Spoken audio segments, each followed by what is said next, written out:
In front of me is POCO M8 Pro, and today I would like to show you how you can add emergency numbers.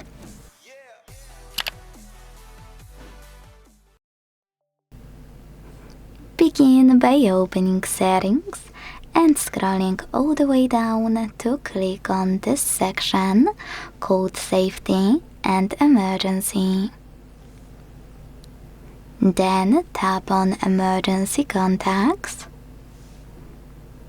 Select Change Settings over here and make sure this option called Show When Locked is enabled.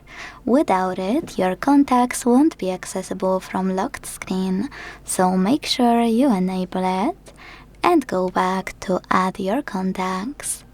Click on Add Contact here. If you see this pop-up, click on More and select Contacts, then hit Always and tap on a contact you wanna add.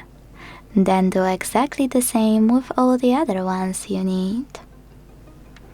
To remove any of those from the list, use those three dots on the right and hit Remove.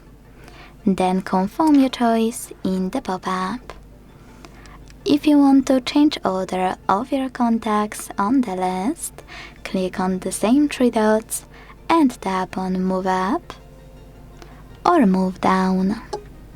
So now when I go back, switch off my screen and turn it back on, I can swipe up and hit Emergency at the bottom left corner. Then hold this blue button and swipe it to the right. And this way see that my emergency contacts were successfully added. Thanks so much for watching. If you enjoyed this video, don't forget to leave a like, comment and subscribe. Bye!